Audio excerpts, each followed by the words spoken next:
Olha, até o fim do ano, a estatística perversa é que pelo menos 10 milhões de pessoas podem perder o emprego no país.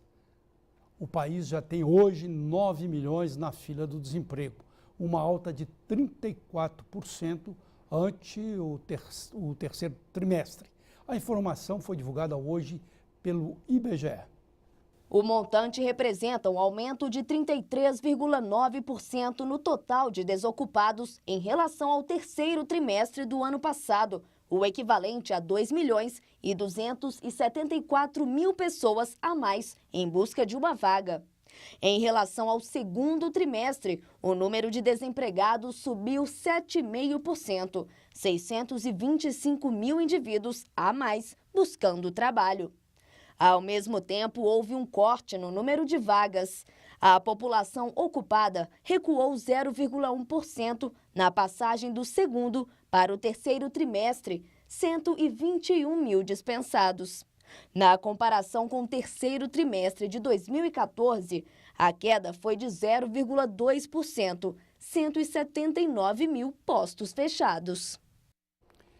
Desemprego aumentando, inflação aumentando, indústria e comércio caindo, despencando. Esse é o preço da crise econômica e política que verdadeiramente assalta o país. A pergunta é até quando? É uma pergunta que ninguém sabe responder precisamente. Depende de injunções políticas, depende de questões econômicas e não só do Brasil, né? Vamos ser justos.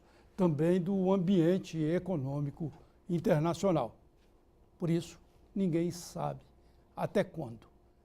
E, mudando de assunto, o Brasil registrou até agora 520 casos suspeitos de microcefalia. Os nascimentos ocorreram em 160 municípios, distribuídos em 9 estados do Brasil. O ministro da Saúde alegou que medidas estão sendo adotadas e citou como exemplo a reativação de um grupo especial criado pela primeira vez no enfrentamento da pandemia de gripe A. Formado por 17 ministérios, o grupo pretende traçar estratégias para combater o mosquito vetor das 3 doenças, o Aedes aegypti. Entre as alternativas estudadas está a adoção de mosquito transgênico e o uso de mosquito infectado por uma bactéria, a Wolbachia. Embora promissoras, tais iniciativas terão efeito apenas em longo prazo. Quando vemos os bailarinos em suas apresentações, nos diversos tipos de dança, que deixam o público embebecido, não imaginamos os problemas ortopédicos que podem ser causados por esta arte. Para falar das patologias e lesões mais comuns em bailarinos, principalmente os mais velhos, tratamentos e dicas de prevenção, nós recebemos o ortopedista Rodrigo Otávio Dias de Araújo.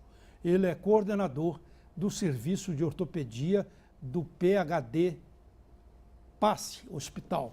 Como vai? Tudo bem? Tudo bem. Boa noite. Boa noite. Prazer em recebê-lo aqui. Prazer é meu. Vamos falar da arte do balé, que é algo maravilhoso, né? Isso. Principalmente, o Brasil não tem uma cultura tão destacada do balé, mas nós temos também um balé muito envolvente e muito trabalhado.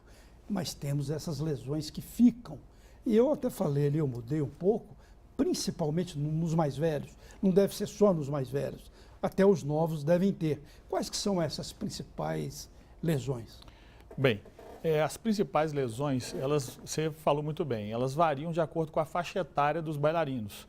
Variam de acordo com o tipo de dança que eles desenvolvem, variam com o número de apresentações, com o número de performances durante o ano, com a forma de dançar, com o piso em que eles dançam. As lesões mais prevalentes nos bailarinos são as lesões de tornozelo, as lesões no pé, as lesões do joelho e as lesões no quadril e coluna. Ou seja, o bailarino ele não tem um repertório de gesto definido como um atleta, por exemplo, de voleibol, que saca, bloqueia, defende através da manchete. O bailarino não, o céu é o limite no que diz respeito a movimento.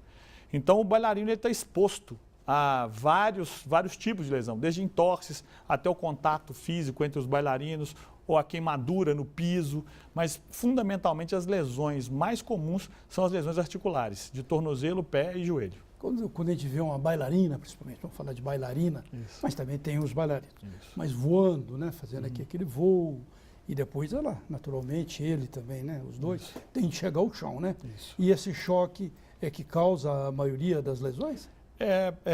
Causa uma grande parte delas.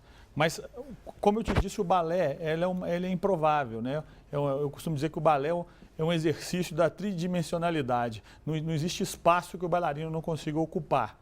Então, E aí o balé também muda, né? São novos espetáculos, novas danças, novas Isso. apresentações. As coreografias são novas.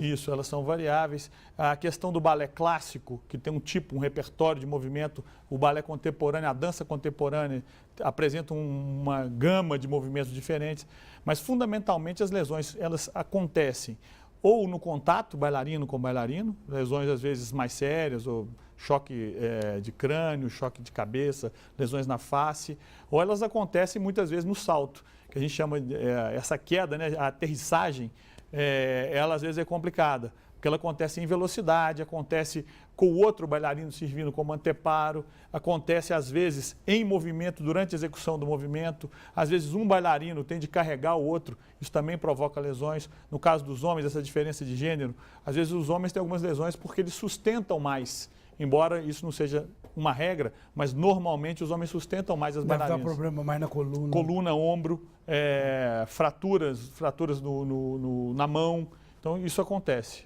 Você falou do clássico, né, do balé clássico. Então, podem haver lesões, eu fiquei curioso sobre isso, que atingem mais o clássico, a dança dos cisnes, um famoso balé clássico, e outras que atingem o balé moderno, a dança moderna, o corpo. Nós temos um grande grupo aqui, famoso em todo mundo, que é o corpo. Isso. Há lesões para a dança do cisne e as lesões para o grupo, o corpo, diferentes? Há algumas lesões, o balé clássico, pelo uso da sapatilha, a posição, a ponta, a meia ponta, ela pode castigar mais o pé ou o tornozelo. Então a gente tem algumas lesões que são lesões de bailarinos que usam sapatilhas e, portanto, bailarinos clássicos.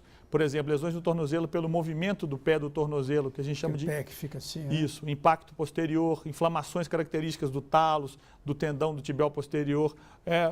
Fica um pouco técnico, mas as lesões no pé que sustentam carga, principalmente na pirueta, ou no giro, no salto, né? No Grand GT, que é um salto muito maior, um salto de amplitude maior de movimento, essas lesões são mais específicas do balé clássico. No balé contemporâneo, vai variar com aquilo que o coreógrafo pede para o bailarino. Você corrigiu bem, contemporâneo, né? Isso. Quando a gente fala moderno, modernismo é 1920, né? Não. Contemporâneo é mais hoje, né, de hoje.